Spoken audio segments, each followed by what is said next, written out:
Hello everybody, my name is Wilder, and not too long ago I made a discussion video on the new Paper Mario game, Paper Mario: The Origami King. While I talked about that game and its trailer, I talked a lot about being cautiously optimistic for it. I was pretty optimistic, but I needed a few things for it to be a good game. While I was, like I said, cautiously optimistic, what I was really looking for was just a good, fun Paper Mario game. And what do you know, I got my wish just a little while after I put out that video. It's called Bug Fables. Have you seen this? Have you seen Bug Fables? If you're a Paper Mario fan, if you haven't seen this, you gotta see this. This is amazing. Bug Fables: The Everlasting Sapling was first released on Steam in North America on November 21st, 2019, where this amazing game somehow managed to completely evade me, until it released for the Nintendo Switch on May 28th, 2020. If you haven't heard of Bug Fables, don't worry, I hadn't until it was just released on the Switch either. Allow me to fill you in. The Bug Fable developers took a look at how Nintendo has been handling the Paper Mario series recently. They took a look at how the fans reacted to it, and they listened to what the fans really wanted out of a Paper Mario game. And from that, they made a beautiful love letter, a perfect spiritual successor to the first two Paper Mario games. Bug Fables is a turn-based RPG/adventure game that is heavily inspired by the first two Paper Mario games, Paper Mario on the Nintendo 64 and Paper Mario: The Thousand Year Door on the GameCube. This game takes place in the land of Bugaria. The bugs, or should I say the really cute bugs, seriously, I hate bugs, they're gross, they're ew. How did this game make them so cute? The bugs are so cute in this game, I love them. Anyway, the bugs create teams of explorers to go searching for treasure across the land, with the most notable treasure being the Everlasting Sapling. It's said that eating just one leaf off of this sapling will grant you immortality. Now in this game you play as V. She's an adventurous yet very feisty bee. You and your partner Kabu, a respectable, strong beetle, form a team. The two of them are then later joined by a very mysterious moth named Leaf. These three characters make up your party as you go questing and get yourselves pulled into an adventure bigger than any bug. Okay, well I know that like Australia got them real huge bugs, you know, the burn your house down type of bugs, but you know, an adventure bigger than any bug in this game at least. Let's talk about the look and the feel of this game. This game is heavily inspired by Paper Mario, like I said. You can tell that just by looking at it. All the characters look 2D and paper-like, almost like they're out of a storybook like the first Paper Mario. But there are also 3D environments that mesh and blend really, really well with the 2D elements that reminds me of the Thousand Year Door. The colors used in this game in some of these areas are beautiful. They make the areas really pop out. The different environments too use seasons so well, whether it's a springtime area or fall, whether you're inside a cave or on top of a mountain. I also love the use of the different types of bugs as characters. You know, just little clever things, like worker ants having hard hats and pickaxes and building tunnels and colonies for you to go through. Or super stuck up and snotty bees. They're probably like that because they made so much money selling their honey. Wait a minute, isn't that the plot of the Bee Movie or something? All these little details add up and really end up bringing the game to life in the end. Kind of like what happened in Paper Mario and Paper Mario: The Thousand Year Door. Those games had such little details that when combined together made the game feel so alive and vibrant. And you believed in its world, even though it was 2D. Another little detail that I love about this game is that the currency is blueberries. They're berries, not coins like in Paper Mario. That's just kind of cool, you know, it's just the little things that really makes me love this game. But what really brings this game to life, and what seals the deal on being a Paper Mario spiritual successor, is the dialogue. The fun, witty, funny, entertaining dialogue is all here, and it's really enjoyable. From regular worker ants in the Ant Kingdom to the three main characters themselves, the writing is fantastic, and all the characters have something to say. It might not always be useful, but at least it'll more often than not give you a little chuckle.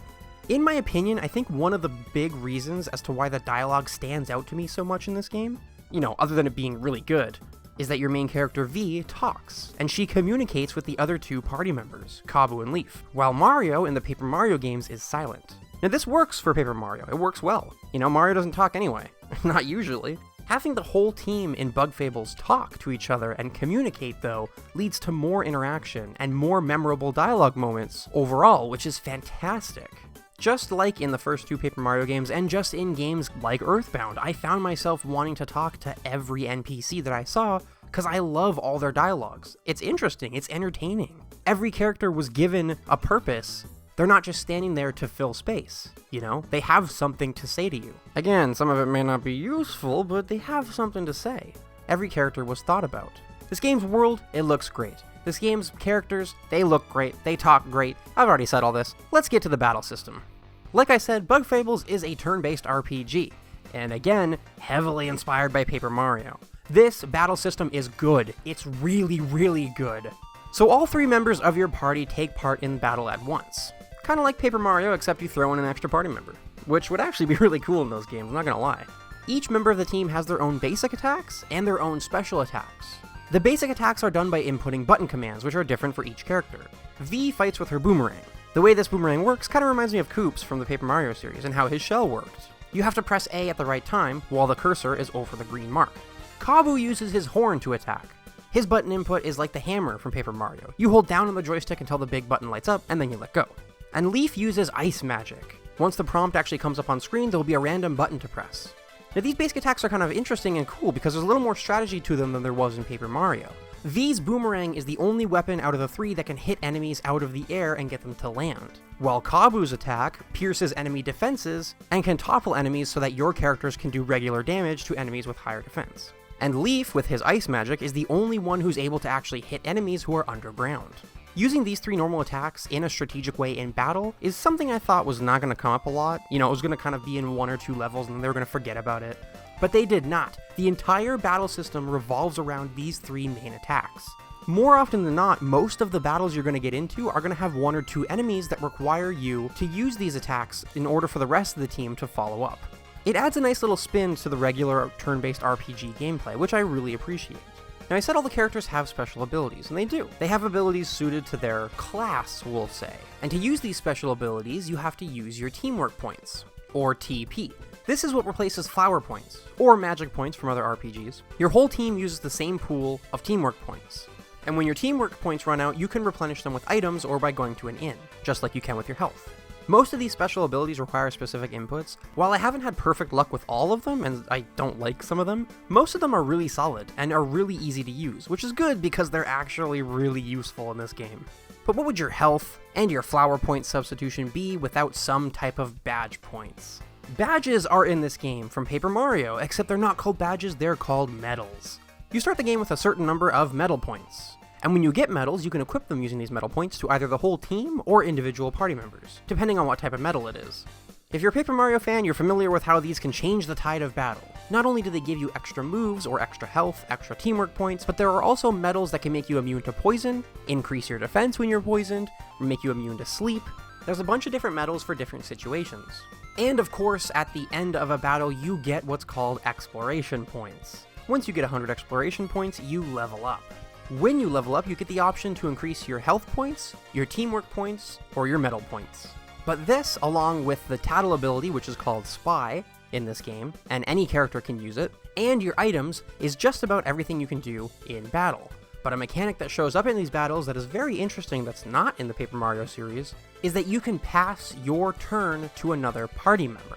Now in Paper Mario, you can switch places with your partner, and have them go first and Mario go second. You can do this in Bug Fables as well, but you can also give one of the character's turns to another character. That way, Kabu can give his turn to V, and V can go twice this turn while Kabu does not go at all. You can do this as much as you want. While it sounds overpowered, it's not. The more turns you have, the less damage you start doing each turn.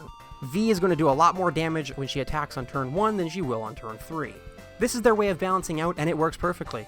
It is really, really useful when you get into those situations where you need a specialist, like V, and her boomerang to take enemies out of the sky. The strategy that's bound to the character's regular attacks, and the fact that you can give your turns to other characters, mixes and meshes really, really well in this battle style. While Bug Fables is heavily inspired by Paper Mario, it's not afraid to really mix things up with little changes like this. And they're little changes that affect the game and its gameplay in big ways. As for the action commands in this game, they all respond really, really well. I've never had a problem in battles with the action commands themselves. The timing is perfect and feels comfortable for all the moves. Now, out of battle, we got a problem. So in Bug Fables, in the overworld, you can use everyone's weapons to interact with the environment. V throws her boomerang, Kabu uses his horn to cut grass, and Leaf can use his ice magic to freeze water. Now these all actually work really well, except for V's boomerang. V's boomerang is very, very difficult to aim. In my experience, it's been hard to aim, it's been hard to line it up because if it hits a wall or an invisible wall, it will come back to her. Very hard to line up, very hard to throw, and you get an upgrade for it later that allows it to sit in place, kind of like Koops in the Thousand Year Door. But that makes it even more rough because instead of just hitting a target, you actually have to give yourself enough room to hold the boomerang in place. And with how much this boomerang loves to hit invisible walls, or loves to go off to the side when you think you're aiming perfectly in front of you, this can get pretty difficult. This is a big problem, but it's the only problem I found with the game. The game runs perfectly. I can't speak for the PC version on Steam, but on the Switch it runs perfectly, both handheld and dock. I've never dropped frames, and I've never had a problem with it crashing or slowing down at all. Haven't found any bugs. I mean, this game has ran perfect for me. Maybe I'm lucky, maybe it's just well made, you know? I don't know, it looks well made to me. Because you are part of an exploration team, you can also take side quests, you can take extra jobs. They're little busy work, you know, run around, find, you know, some kid's lost ball in the woods. I did that. That was, he actually gave me a really good reward for that one. But you can do a bunch of these side quests just to fill up time, beat up some enemies, or just explore more of the world. Because there is a lot to explore. There are secret areas everywhere, hidden badges everywhere. I even found an optional boss that destroyed me. I took one wrong turn and ended up in an area I'd never seen before, in an area I thought I was already done with, and found an optional boss. It actually destroyed me. First game over of the entire game. Yeah, I'll be coming back for that one. The game and its world, they're not empty. They're full of things to do, people to talk to, and things to see when you're out in the overworld. The game has lots of puzzles where you have to use all three of your characters working together to get across, and the puzzles are good, they're fun, except for, you know, the ones involving V's boomerang. But the boomerang isn't horrible. It's not the worst thing I've ever had to control in a game, thankfully, but it's not the best. But like I said, that's the only problem I've found. Other than that, this game is amazing. Although Bug Fables is heavily inspired by Paper Mario, I don't think this is a bad thing, especially with the state of the Paper Mario fanbase and its games right now. You know, I've seen a lot of people who are not happy with Paper Mario at all and have abandoned the series entirely for Bug Fables.